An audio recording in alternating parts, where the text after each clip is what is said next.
Dans le vaste hall de la Sterling Tower, deux fillettes jumelles, Callista et Astrid, étaient assises immobiles dans leur fauteuil roulant, les yeux creux, comme si elles s'étaient habituées au silence. Leur mère, la milliardaire Lisa Sterling, passa rapidement devant elles, ne s'attendant à aucun changement. Mais elle s'arrêta net.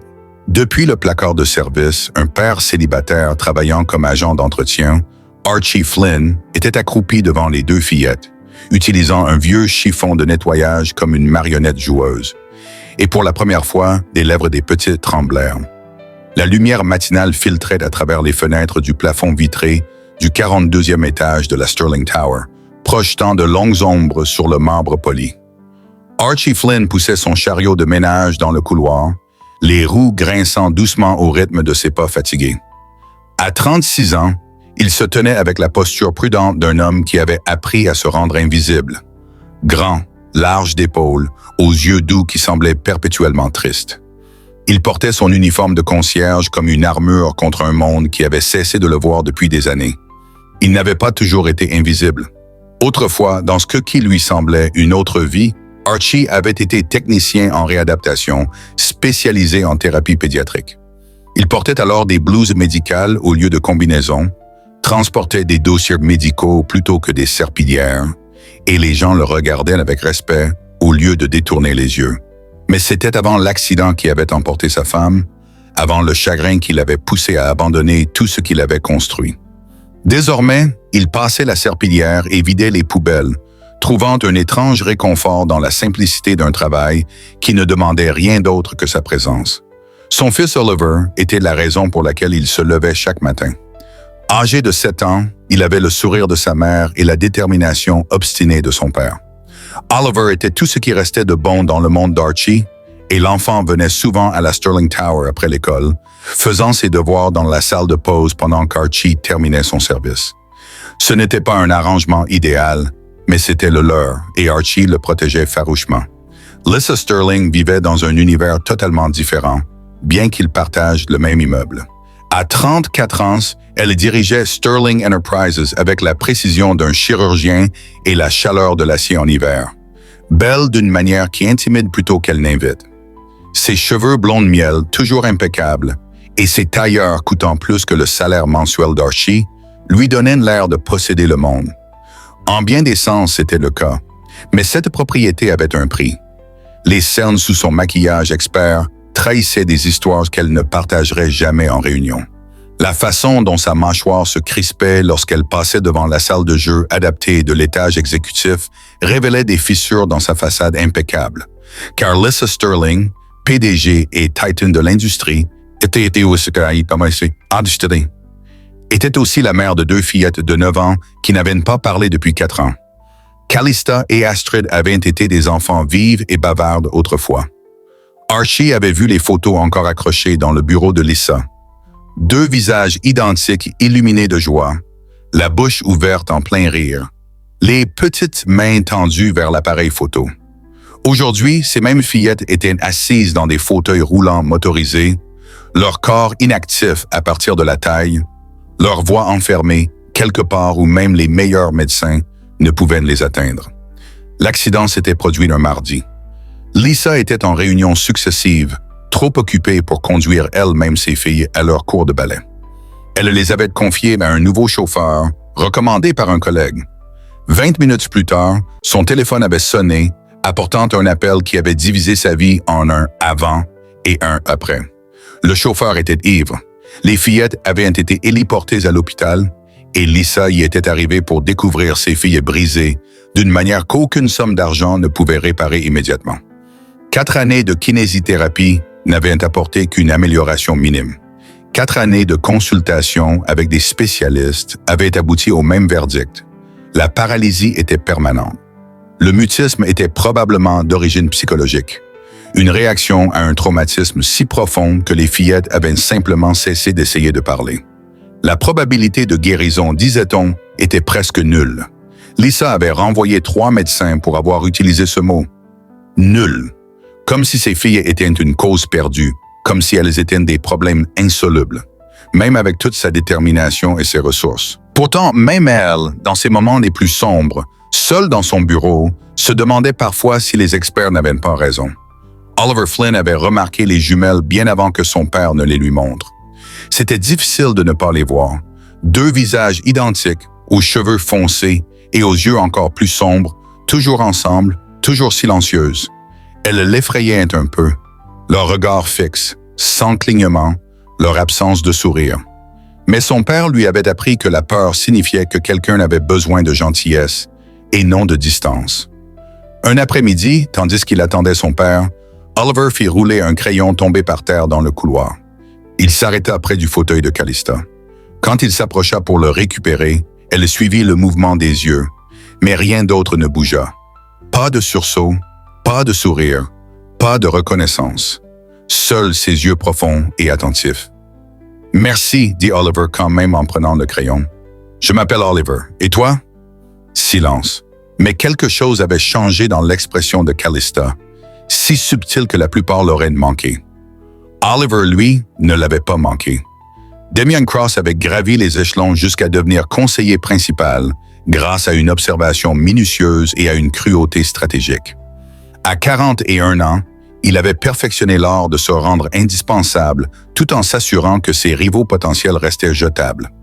Impeccablement habillé, parlant avec aisance, il nourrissait des ambitions bien supérieures à son titre actuel.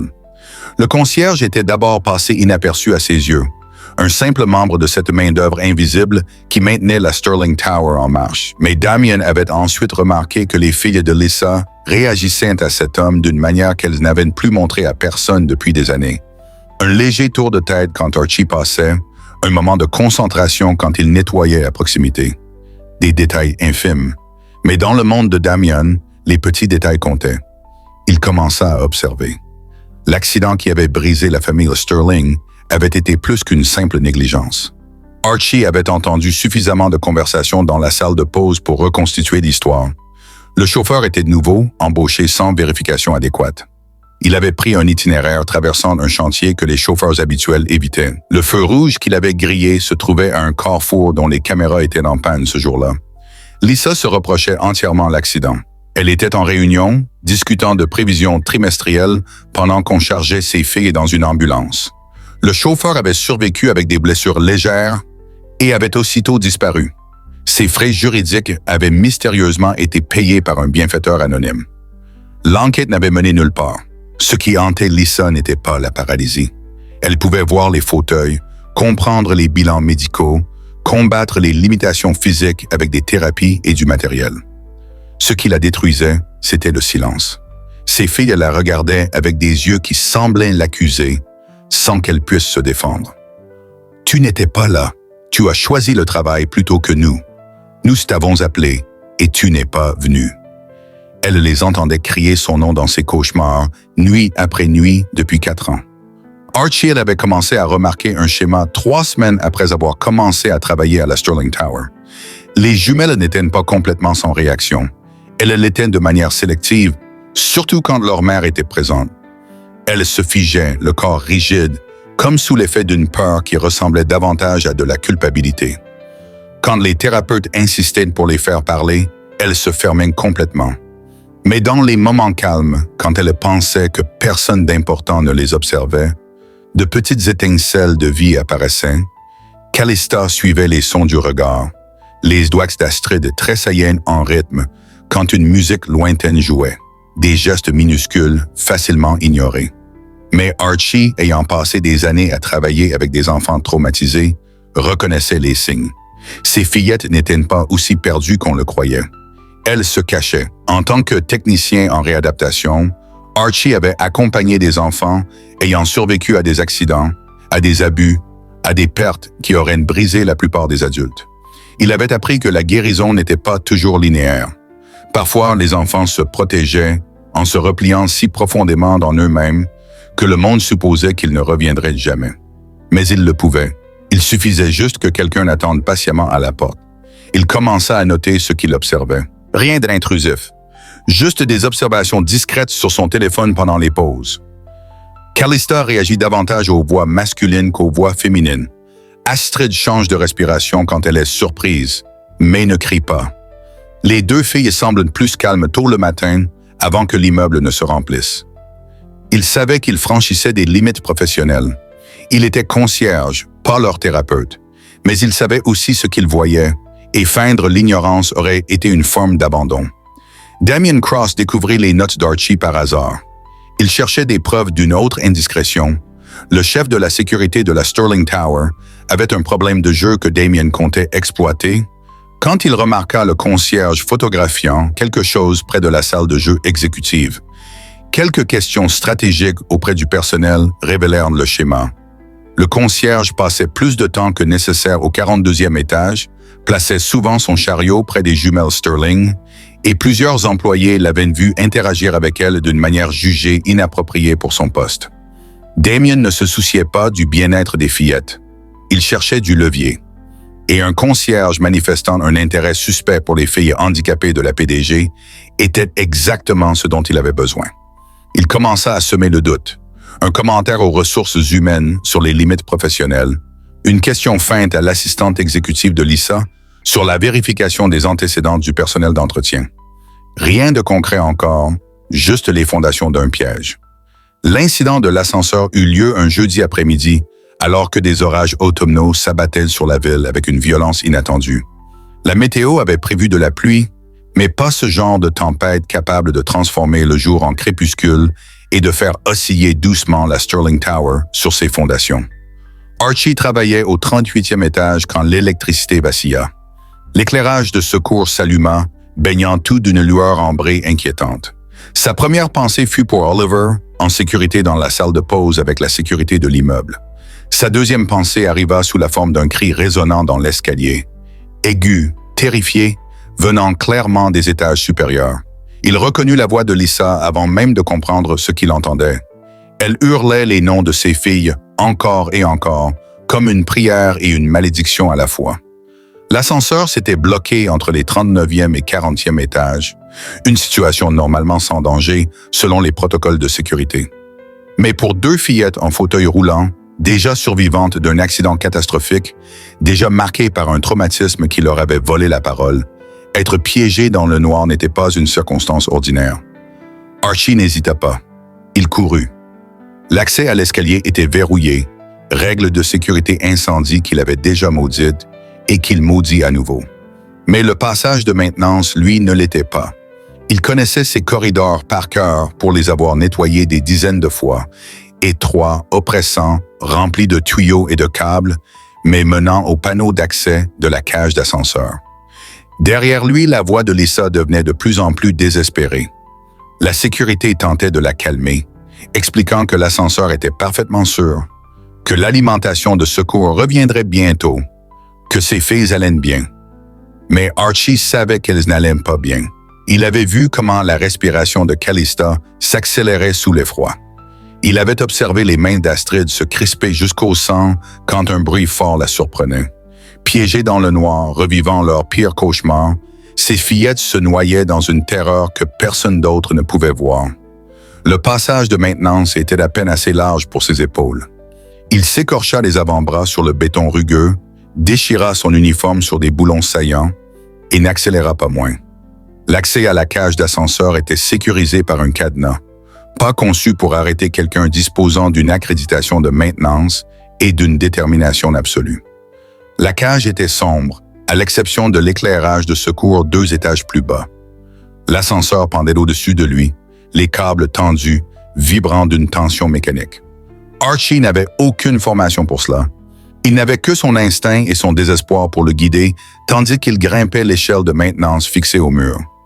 Ses mains trouvèrent la trappe d'accès sur le toit de la cabine, une fonction de sécurité standard, généralement verrouillée de l'intérieur. Il se hissa sur le toit, tous ses muscles hurlant, et frappa doucement contre le métal. « Calista, Astrid, c'est Archie. Je vais vous sortir de là. » Silence.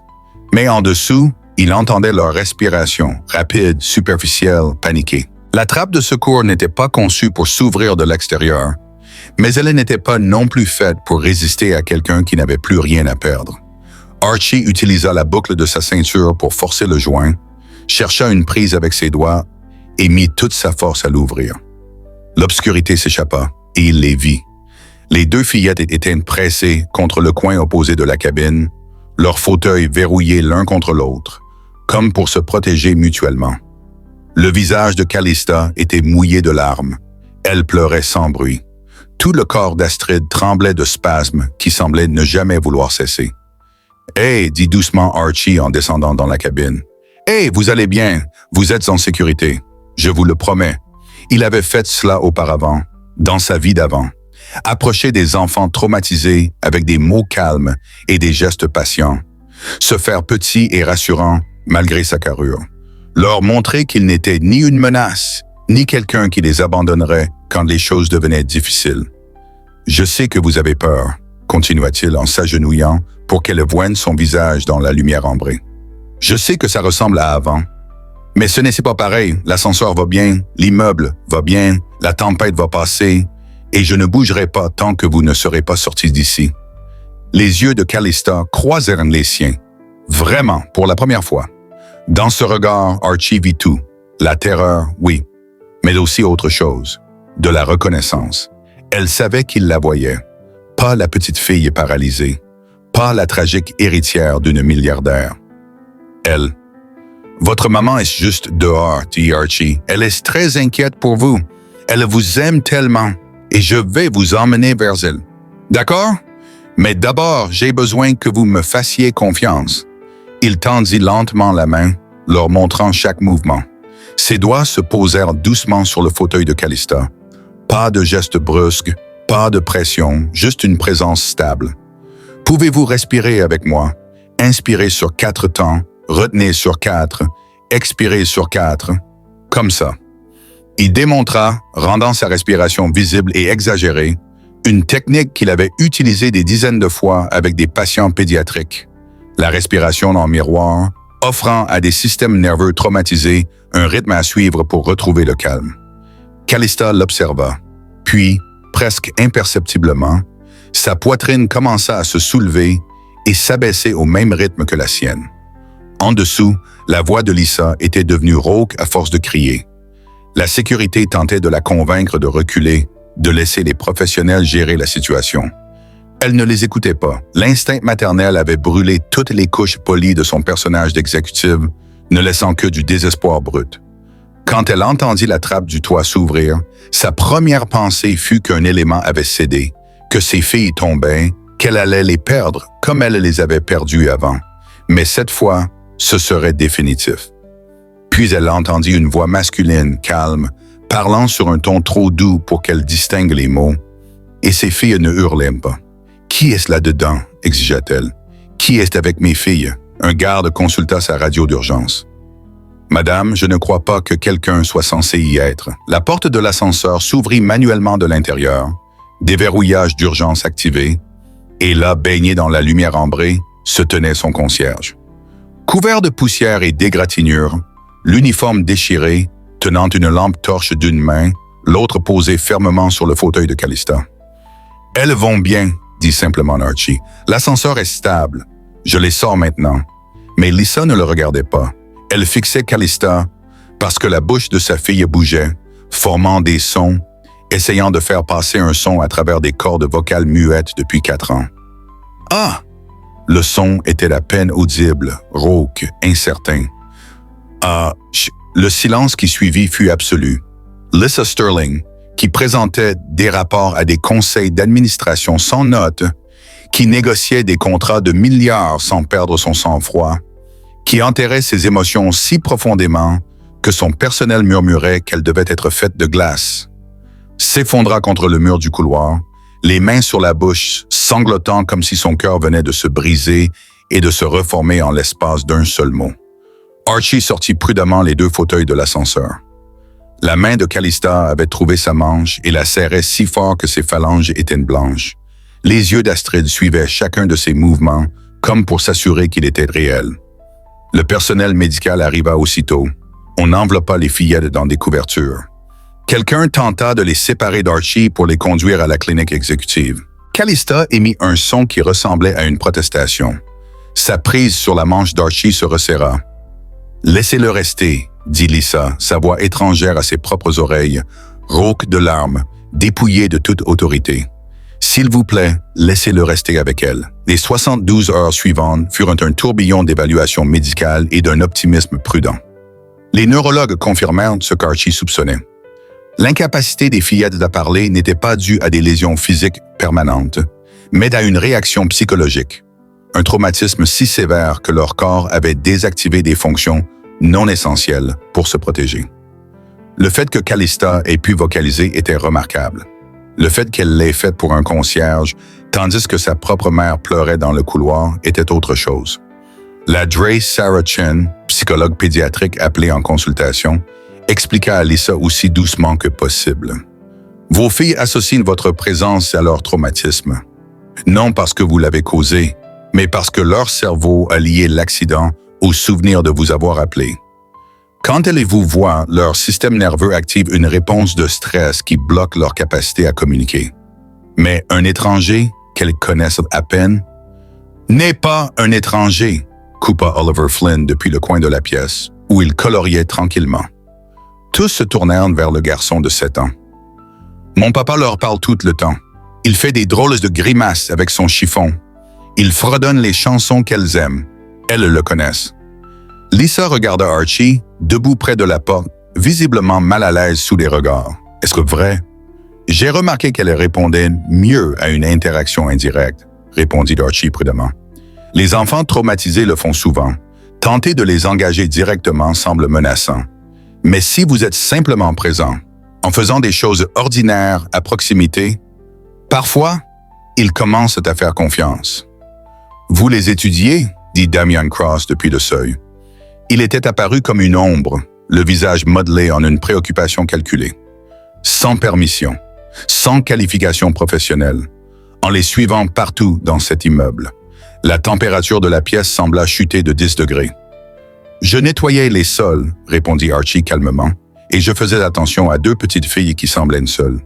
Faire attention, sourit Damian, acéré. C'est une façon de le dire. Une autre pourrait être conduite inappropriée, violation de limites, un agent d'entretien développant une fixation malsaine sur les enfants handicapés de son employeuse. L'assistante exécutive de Lisa avait consulté le dossier d'Archie pendant la confusion. Il était mince, vérification d'antécédents, certification de nettoyage, coordonnées d'urgence, rien sur une formation médicale, rien sur la réadaptation. « Qui êtes-vous vraiment ?» demanda Lisa doucement. Archie resta silencieux un long moment, puis quelqu'un qui aidait autrefois des enfants comme les vôtres, avant de ne plus pouvoir le faire. Oliver, toujours dans son coin, leva les yeux de son dessin. Papa était le meilleur dans son travail. C'est ce que disaient toutes les cartes des parents qui lui écrivaient après la mort de maman. Le silence devint épais. Vous étiez spécialiste en réadaptation, dit lentement la Dre Chen, la reconnaissance se dessinant sur son visage. Archie Flynn, vous avez publié des recherches sur la communication non verbale chez les enfants traumatisés. J'ai utilisé vos protocoles pendant ma formation. C'était il y a longtemps, dit Archie. Pourquoi avez-vous arrêté? Demanda Lisa. Parce que ma femme a eu une hémorragie cérébrale pendant l'accouchement. J'ai passé 6 mois à utiliser toutes les techniques que je connaissais pour l'aider à retrouver la parole et la motricité. Et puis, elle est morte quand même. Sa voix était plate. Après ça, je ne pouvais plus entrer dans un hôpital sans la voir. Je ne pouvais plus travailler avec une autre famille sans me souvenir que j'avais échoué à sauver la mienne. Alors j'ai arrêté. Vous n'avez pas échoué, dit doucement la Dre Chen. Les résultats médicaux ne sont pas... Je connais la réponse théorique, docteur. Ça ne change pas ce que j'ai ressenti. Damien saisit l'ouverture. Alors, vous avez pratiqué la thérapie sans licence en utilisant les filles de Madame Sterling comme sujet pour votre propre guérison émotionnelle. C'est exactement le genre de... Ma fille a parlé pour la première fois en 4 ans grâce à lui, coupa Lisa, la voix tranchante comme du verre. Je me moque de son titre. Je me moque de ses diplômes. Il m'a donné quelque chose que tous les spécialistes de cette ville disaient impossible. Avec tout le respect dû, Madame Sterling, une seule vocalisation ne constitue pas une guérison. Et la relation de cet homme avec vos filles soulève de sérieuses questions quant à « Sortez !» Damien cligna des yeux. « Je vous demande pardon? Sortez de cette pièce. Sortez de mon immeuble. Considérez-vous en congé administratif indéfini pendant que je revois votre contrat. Lisa, vous êtes émotive. Vous ne réfléchissez pas clairement. Je réfléchis parfaitement clairement. Vous remettiez en question ses intentions pendant que je le regardais risquer sa vie pour mes enfants. Cela me suffit pour savoir à qui je fais confiance. Après le départ furieux, mais trop prudent pour protester davantage, de Damien, Lisa se tourna vers Archie. « Pourquoi ne m'avez-vous pas parlé de votre passé? »« M'auriez-vous cru? » demanda Archie en désignant son uniforme. « Un homme de ménage affirmant pouvoir aider là où les médecins échouent? Vous auriez appelé la sécurité. Elle ne put le nier. Elle l'aurait fait. » De toute façon, ajouta Archie, je n'essayais pas d'aider professionnellement. Je voulais juste être présent, comme j'aurais voulu que quelqu'un le soit pour ma femme quand je n'ai pas pu l'être. L'enquête sur Damien Cross commença quelques heures après son renvoi et s'acheva en quelques semaines avec des accusations criminelles. Son ordinateur révéla des communications avec le principal concurrent de Sterling Enterprises. Il vendait des informations confidentielles en échange de postes exécutifs promis. La piste financière était négligente. L'arrogance l'avait rendu imprudent. Mais plus accablant encore que l'espionnage industriel étaient ses tentatives de saboter la vie personnelle de Lisa. Des emails montraient qu'il avait répandu des rumeurs négatives sur Archie auprès du personnel, espérant provoquer un incident qui fragiliserait émotionnellement Lisa et nuirait à son jugement. « Il vous voulait vulnérable », expliqua l'enquêteur principal. « Les gens vulnérables font des erreurs. Des erreurs qu'il aurait pu exploiter. » Lisa repensa à quel point elle avait été près de renvoyer Archie sur la base de simples insinuations. À quel point elle avait failli perdre la seule personne qui avait vraiment vu ses filles comme des êtres humains et non comme des problèmes à résoudre. Les progrès des fillettes furent lents, mais indéniables. La semaine suivante, Calista prononça 3 mots. « Archie, reste, s'il te plaît. » Chaque mot exigeait un effort immense, son visage se plissant de concentration pour forcer des sons à travers un chemin fermé depuis si longtemps. Astrid observait sa sœur avec une intensité extrême. Puis, 2 jours plus tard, elle réussit un seul mot. « Oliver. » Le garçon de 7 ans était assis par terre près de son fauteuil, lui montrant ses dessins. Quand elle prononça son nom, il leva les yeux avec une joie si pure que tous les adultes présents sentirent leur cœur se fendre. « Ouais, c'est moi, dit-il. Tu veux voir mon dessin de dinosaure? » La tête d'Astrid bougea. Un hochement infime, mais un hochement. L'équipe médicale restait prudente. La Drachen expliqua que la guérison post-traumatique n'était pas linéaire. Il y aurait des rechutes, des paliers. Mais le simple fait que les 2 fillettes aient pu vocaliser suggérait que leur centre de la parole n'était pas endommagé de façon permanente. Avec une thérapie appropriée, un environnement sécurisant et un soutien patient, les pourraient retrouver une capacité de communication substantielle.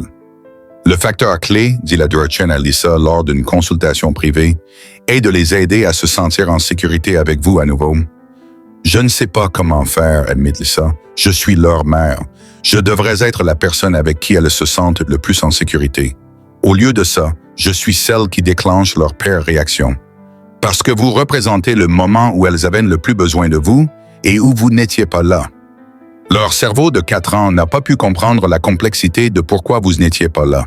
Elles ont seulement retenu que vous n'étiez pas venu. C'est cette blessure qu'il faut guérir. Comment? En leur montrant votre vulnérabilité, en leur prouvant que vous n'êtes pas cette figure parfaite et contrôlée qu'elles se souviennent d'avant l'accident, en leur donnant la permission d'être imparfaites, elles aussi. Lisa rit amèrement. Je ne sais pas être vulnérable. Alors vous devrez apprendre. Pour elle. Archie s'attendait à ce que Lisa lui propose de l'argent. C'était ainsi que les gens comme elle réglaient les problèmes, en jetant des ressources jusqu'à ce qu'ils disparaissent ou se résolvent. Il avait préparé son refus pendant les longues nuits d'insomnie, planifiant exactement comment expliquer qu'il ne voulait pas être payé pour un simple geste d'humanité. Ce qu'il n'attendait pas, c'était l'offre d'emploi. Consultante spéciale en rétablissement post-traumatique pédiatrique, dit Lisa, en faisant glisser un contrat sur son bureau. Vous travailleriez directement avec l'équipe de traitement de Calista et Astrid. Horaire flexible, couverture médicale complète pour vous et Oliver. Le salaire? Elle cita un chiffre qui fit vaciller la vision d'Archie. « C'est 4 fois ce que je gagne maintenant, dit-il lentement. C'est moins que ce que j'ai payé au dernier spécialiste qui m'a dit que mes filles ne parleraient jamais. Considérez cela comme une affaire. Archie fixa le papier. Tout ce dont Louis et Oliver avaient besoin était là. Sécurité financière, assurance santé, un retour à un travail qui avait du sens. Son fils pourrait avoir un foyer stable, l'enfance qu'Archie s'efforçait désespérément de lui offrir. « Je ne peux pas », dit-il. L'expression de Lisa ne changea pas. Pourquoi? Parce que j'ai fait une promesse à Oliver après la mort de sa mère, après que tout se soit effondré. Je lui ai promis que je serais là, vraiment là. Pas à travailler tard le soir et les week-ends, pas à ramener le stress du travail à la maison, pas à être ce père physiquement présent, mais mentalement absent. Si j'accepte ce poste, je romps cette promesse. Alors, vous préférez nettoyer des sols? Je préfère tenir ma parole à mon fils. Le silence s'étira. Puis Lisa fit quelque chose qu'Archie n'avait jamais vu. Elle sourit, un vrai sourire, petit, triste, sincère. « Vous êtes un meilleur parent que moi, dit-elle doucement. Je suis un parent qui a appris à ses dépens que le travail sera toujours là. Les moments avec nos enfants, non. Et si je vous proposais un poste de consultant à temps partiel? Vous gardez vos horaires actuels, mais nous vous payons au tarif consultant pour le temps que vous consacrez à ce travail. Vous aidez mes filles quand vous le pouvez, mais votre priorité reste Oliver. » Archie réfléchit. « Et quand je ne suis pas disponible? » « Alors, vous n'êtes pas disponible. J'ai passé 4 ans à engager des gens qui me promettaient des miracles et ne livraient rien. Je préfère quelqu'un qui me donne de l'honnêteté et fait ce qu'il peut. » Ils négocièrent les détails de la semaine suivante. Archie garderait son poste d'agent d'entretien. Il aimait sincèrement ce travail et la routine qu'il offrait, mais servirait aussi de consultant comportemental lors des séances de thérapie de Calista et Astrid. Il serait présent quand il le pourrait, absent sans culpabilité quand il ne le pourrait pas. L'arrangement était inhabituel. Les RH avaient des réserves. L'équipe juridique voulait des clauses de responsabilité en béton. Lisa balaya tout cela. « Ma fille a parlé grâce à cet homme, dit-elle à son conseil d'administration. Peu importe que ce soit inhabituel. Ça marche. Le vrai travail commença après la signature des contrats. Archie insista pour inclure Lisa dans des séances de thérapie familiale. Ce fut douloureux pour tout le monde. La première séance, Calista et Astrid refusèrent de regarder leur mère. Elles suivaient Archie des yeux, mais se raidissaient dès que Lisa parlait.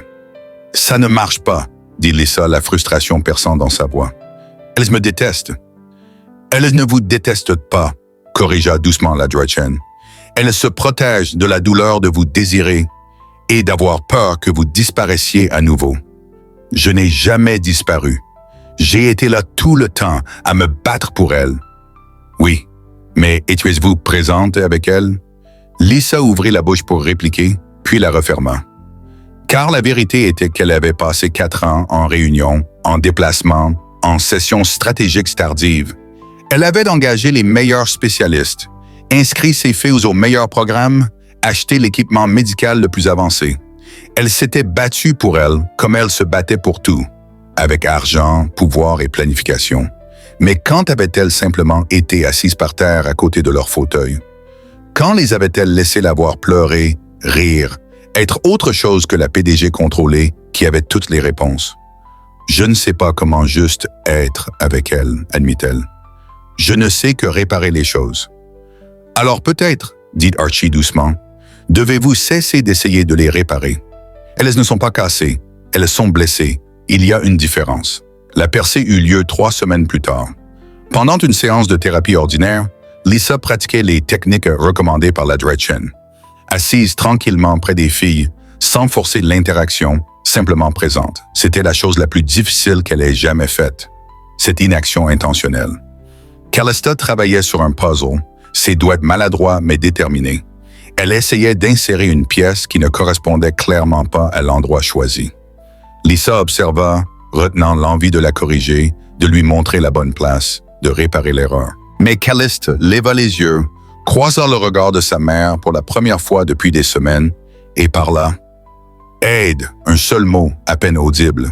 Mais c'était une question adressée à Lisa, une invitation à la connexion plutôt qu'un rejet. Les mains de Lisa tremblèrent tandis qu'elle s'agenouillait près du fauteuil. « Bien sûr, ma chérie. Essayons par ici? Elles travaillèrent ensemble en silence. Pas de pression, pas d'attente. Juste une mère et sa fille partageant un petit moment. Quand Astrid roula son fauteuil plus près et ajouta sa propre pièce, la façade soigneusement maintenue de Lisa s'effondra enfin.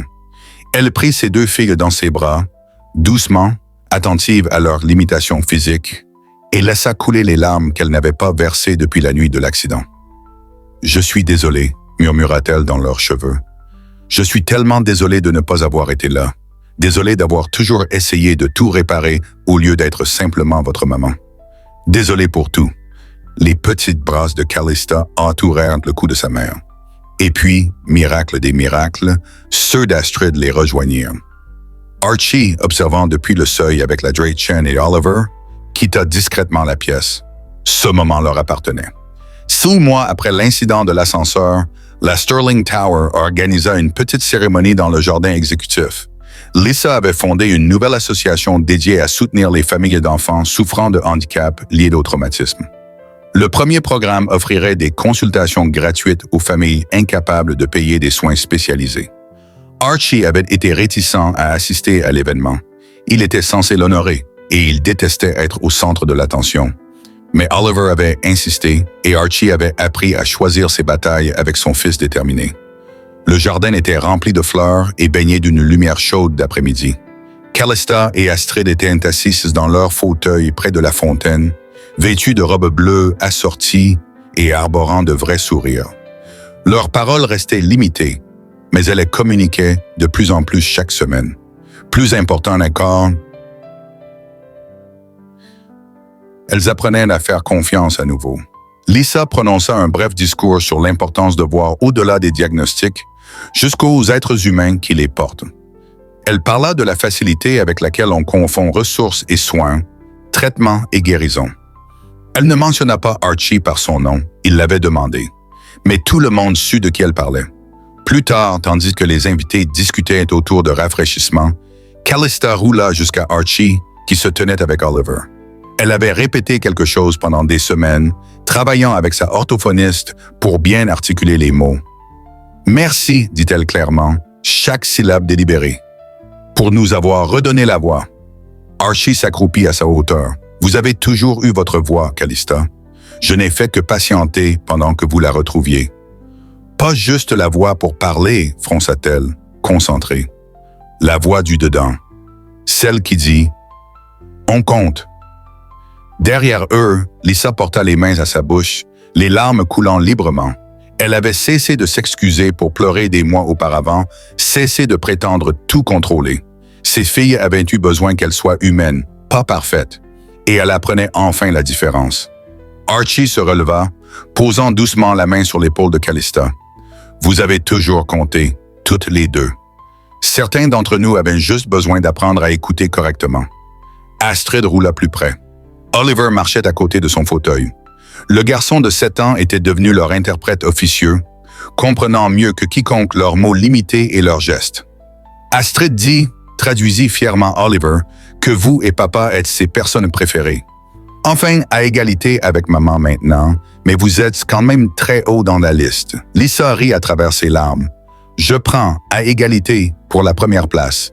C'est mieux que là où j'étais. L'après-midi céda la place au soir. La cérémonie formelle devint quelque chose de plus calme. 5 personnes assises ensemble dans un jardin, regardant le soleil se coucher sur la ville. 2 petites filles qui avaient perdu leur voix et l'avaient retrouvée. Une femme qui avait failli perdre ses filles à cause de sa propre peur et de son besoin de contrôle. Un homme qui avait redécouvert un but simplement en étant présent. Et un garçon qui leur avait tous appris que la famille n'exigeait pas la perfection, seulement la présence. Calista s'appuya contre la jambe d'Archie, sa petite main trouvant la sienne. Quand elle parla cette fois, sa voix était douce mais assurée. « On n'est plus cassés. » Archie regarda Lisa, qui tenait Astrid contre elle. Toutes deux contemplaient le coucher de soleil avec la même expression de paisible émerveillement. « Non, acquiesça-t-il doucement. Aucun de nous ne l'est, car la guérison, il s'avérait, ne consistait pas à être réparée par l'expertise ou les ressources d'autrui. Elle consistait à être vue, entendue et à recevoir le temps et l'espace nécessaires pour retrouver son propre chemin vers l'unité. C'était une mère apprenant que l'amour signifie vulnérabilité, un père apprenant que ses pires échecs pouvaient devenir ses plus grandes forces, et deux petites filles apprenant que leur voix comptait, non malgré leur traumatisme, mais parce qu'elles l'avaient survécu. Dans la lumière déclinante, avec la ville étendue à leurs pieds et l'avenir s'étirant, incertain mais plein d'espoir, ils restèrent assis ensemble, non pas une famille parfaite, ni une histoire facile, juste 5 personnes qui s'étaient trouvées au moment où elles en avaient le plus besoin et avaient choisi de